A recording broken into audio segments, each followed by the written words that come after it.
Hello students, how are you? Hope you all are fine. Welcome back to my channel Inspire with Anushka. Friends, we are going with the chapter first of Standard 8 for the CBSE syllabus crop production. Basically, we are going with the topics like basic agricultural principles. You can go and click on the I button and there you will get the video of the previous sections of this topic. Friends, we will continue this topic today and definitely it's the last part of that. And you should, if you have any problem with this video, then comment me in the comment section. Definitely I will try to sort out all of those, and I will put on some basic questions also related to the topic of this video so that you can solve it and know that what you have learned from this video. I will put some basic questions related to this topic in the description box, and there you try to solve it and check out how and what you have learned with my videos. Application of fertiliser and manure. Fertilisers and manures पहले हैं क्या, ये समझना बहुत ज़रूरी है. Fertilisers जो होते हैं वो इनऑर्गेनिक सब्सटेंस होते हैं, यानी जो कार्बन से नहीं बने हुए. फॉर एग्जांपल उसमें नाइट्रोजन, फॉस्फोरस, पोटेशियम और कैल्शियम हो सकता है. बट जो मैन्योर्स होते हैं वो ऑर्गेनिक सब्सटेंस होते हैं, यानी जो भी बायोलॉजिकल वेस्ट होता है, जैसे किसी फूड रिमेनिंग्स हो, कोई प्लांट का वेस्ट प्रोडक्ट हो या फिर काउ डंग हो, इन सबों को हम लोग मैन्योर के रूप में यूज़ करते हैं. तो ब्रीफ में हम लोग अब इस टॉपिक को देखेंगे. स्टार्ट करते हैं. The upper layer of the soil is rich in various nutrients. Plant need this nutrients for their growth. यानी सॉइल का जो अपर लेयर है वो बहुत ही न्यूट्रिटिव होता है और प्लांट को इन न्यूट्रिशन की ज़रूरत होती है अपने ग्रोथ के लिए. Plants get the nutrients from the soil, so this nutrients get used up gradually. Again and again हम उसी लैंड पे बार बार हमेशा क्रॉप्स लगाते रहते हैं, तो उस लैंड का जो मिनरल न्यूट्रिशन वैल्यू है वो धीरे धीरे घटते जाता है, और उसे मेंटेन करने के लिए हमें सॉइल को फर्टिलाइज़र और मिनरल सप्लाई करना होता है. As a result the fertility of soil decreases. To maintain the fertility of the soil this nutrition must be added to it. हम लोग यहाँ पे देख लेते हैं कुछ बेसिक फर्टिलाइजर्स का एग्जाम्पल. जैसे डाइमोनियम फॉस्फेट है which is made up of mixing with the nitrogen and phosphorus. Then the next one is NPK fertilizer. N for nitrogen, P for phosphorus and K for potassium. Then the next fertilizer is urea which is made up of nitrogen, super phosphate of lime, calcium और phosphate का बना हुआ होता है. Calcium ammonium nitrate which is made up of calcium and nitrogen. Fertilizers have the following advantages. Each fertilizer provide specific nutrition to the soil. हर fertiliser जो क्या होता है उसके पास कोई स्पेसिफिक न्यूट्रिशन होता है. जैसे किसी के पास नाइट्रोजन है, किसी के पास फॉस्फोरस है, कोई कैल्शियम में इनरिच है. तो इस तरह से फर्टिलाइज़र्स क्रॉप स्पेसिफिक होते हैं, यानी जिस क्रॉप को जो न्यूट्रिशन वैल्यू चाहिए होता है हम अपने फील्ड में वही क्रॉप का फर्टिलाइज़र, मतलब उस क्रॉप से रिलेटेड फर्टिलाइज़र ही हम देते हैं.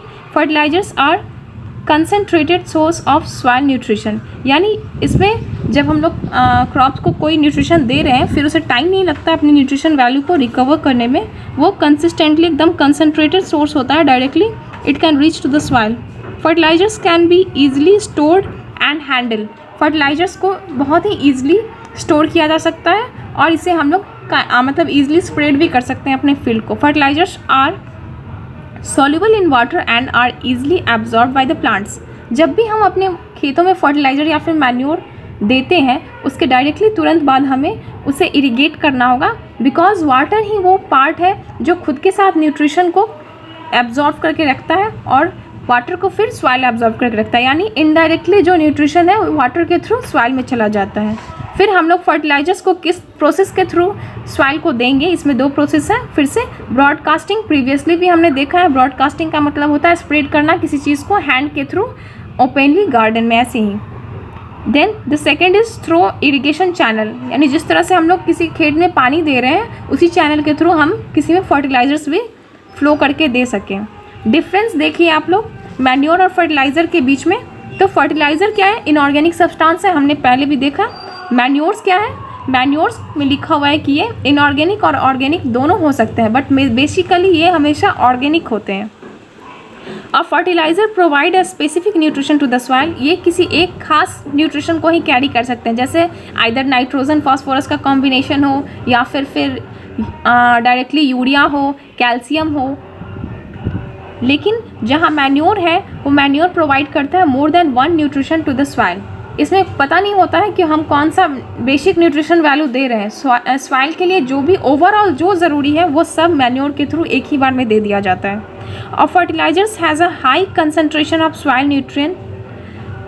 फर्टिलाइजर्स में क्या होता है कि न्यूट्रिशन की जो मात्रा होती है बहुत कंसनट्रेटेड होती है, यानी एक छोटे से पार्ट में भी क्वालिटी जो होती है केमिकल कंपाउंड की जो फर्टिलाइज़र के थ्रू हम सॉइल को दे रहे होते हैं वो बहुत ही कंसनट्रेटेड होता है, बहुत ही ज़्यादा वैल्यू का होता है। अब manure has low concentration of soil nutrition, यानी मैन्योर जो होता है वो धीरे धीरे वर्क करता है, ये नहीं है कि एकदम फटाफट, और उसमें क्वांटिटी जो होती है वो एवरेज होती है।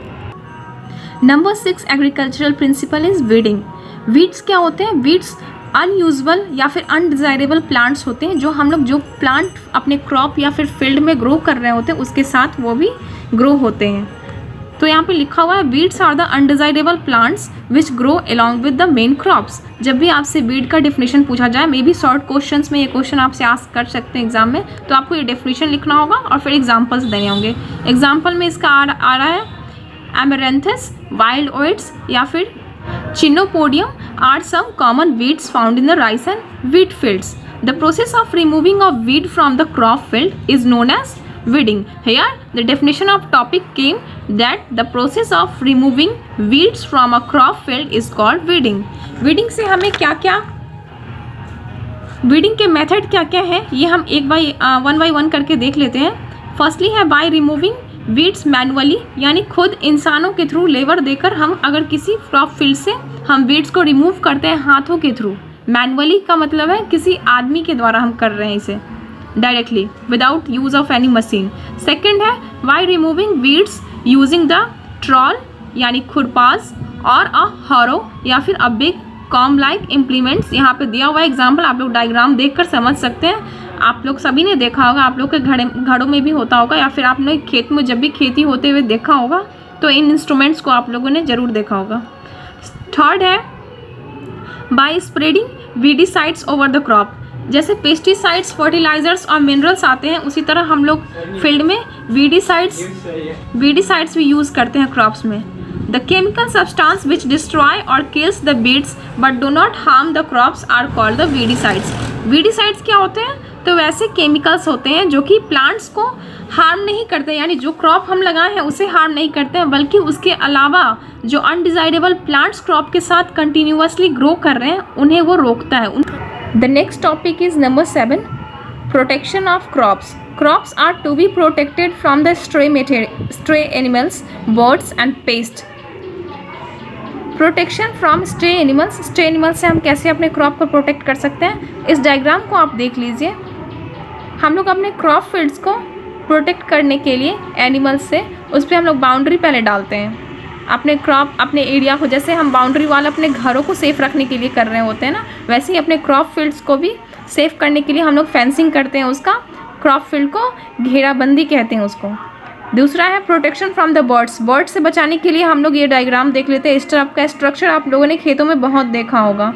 तो उससे बचाने के लिए हम लोग ये उपाय अपनाते हैं ताकि पक्षी इसे देखकर दूर से ही डरे और फिर वो हमारे क्रॉप फील्ड में ना आ सके। Protection against diseases. क्रॉप में बहुत सारे फंगल डिजीज़ हो सकते हैं, बैक्टीरियल डिजीज़ हो सकते हैं या फिर वायरल डिजीज़ हो सकते हैं। इनसे बचने के लिए हम कौन कौन से प्रैक्टिसेस अपना सकते हैं देख लीजिए यहाँ पे।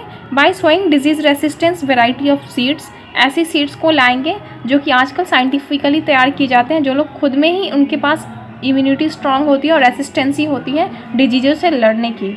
दूसरा है by treating seeds with the fungicides before sowing. उन्हें लगाने से पहले हम किसी केमिकल में उन्हें डिप करके रखें और फिर उन्हें खेतों में लगाएं ताकि वो डिजीज़ रेसिस्टेंस बन सकें।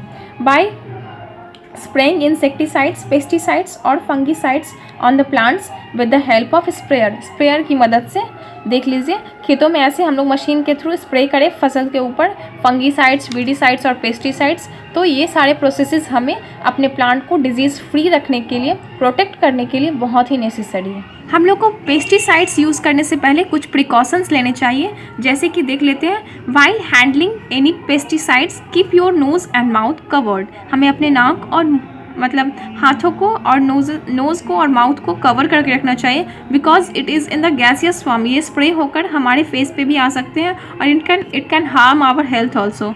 While spraying position yourself in such a way that the wind blow away from your face. हम जब भी किसी पेस्टिसाइड्स को छिड़क रहे होंगे तो वो हवा के दिशा में ही छिड़केंगे, ताकि ऐसा नहीं हो कि हम अपोजिट डायरेक्शन में खड़े हों और जिस तरफ हम स्प्रे कर रहे हैं उसके अपोजिट डायरेक्शन में विंड के चक्कर में पेस्टिसाइड्स भी हमारी तरफ ही आ जाए। ठीक। तो तीसरा है immediately after spraying it done wash your hands face and mouth through with clean water. हमें अपने हाथों को या फिर फेस को और अपने माउथ को थॉरोली अच्छे से क्लीन करना चाहिए क्लियर वाटर के साथ। नेक्स्ट टॉपिक इज जब फसल में हम लोगों ने पेस्टिसाइड दे दिया, उसे ग्रोथ अच्छे हो रहे हैं, तो अब फसल पक चुकी है और हमें टाइम किस चीज़ का आ गया, हार्वेस्टिंग का। अब हम उस क्रॉप को, पके हुए फसल को काटना है खेतों से। So the process of cutting and gathering of the mature crop is termed as harvesting. Harvesting may be either done by hand or by sickle or with the machine called harvester. The harvested grain is called the crop produced और crop yield। यहाँ पे आप लोग ये box देख लीजिए। हमारी countries में क्रॉप्स किस टाइम सोन किए जाते हैं और किस टाइम हार्वेस्ट किए जाते हैं। खरीफ और रबी मेनली बेसिक क्रॉप्स के बारे में हम लोगों ने पहले ही पढ़ा है, वही यहाँ पे है, तो आप लोग एक बार देख लीजिए, फिर हम नेक्स्ट टॉपिक पे चलते हैं।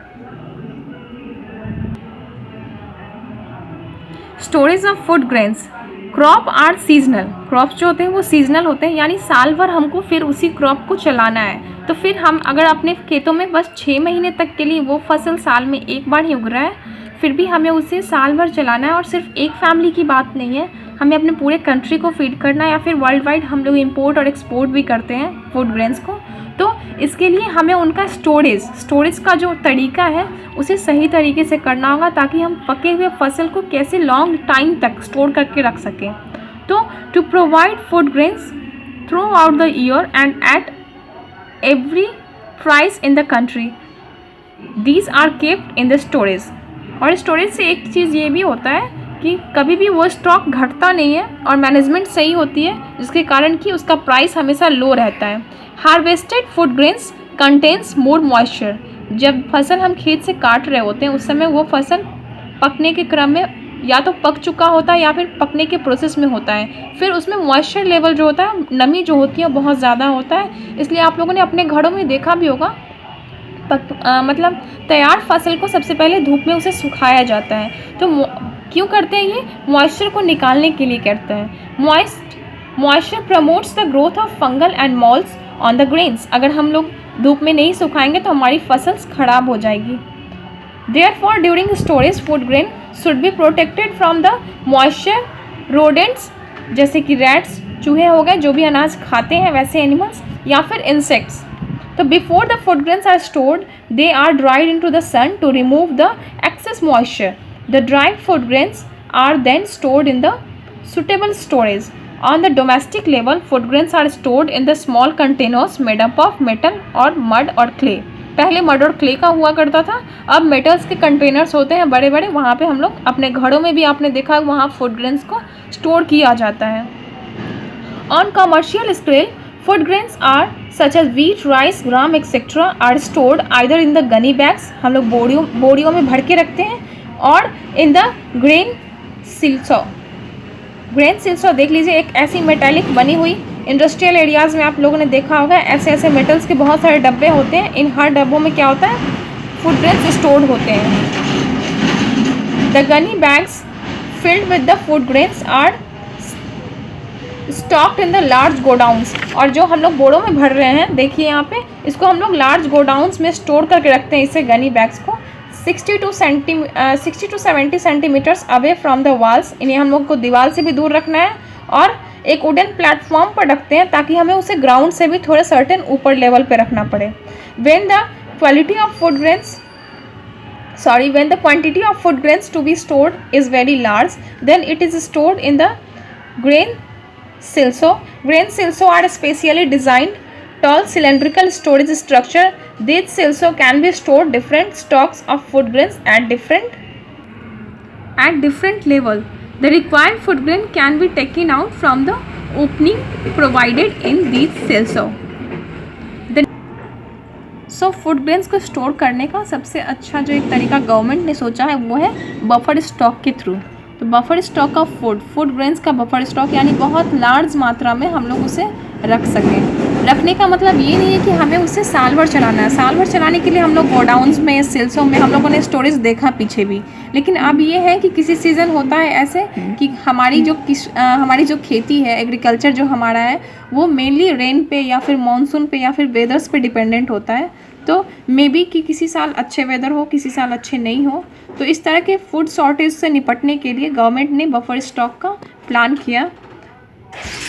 लोग देख लेते हैं। To ensure that the food grains are available throughout the year and at every place in our country, it was planned by the government to build a huge reserve stock of food grains to meet the emergency requirement.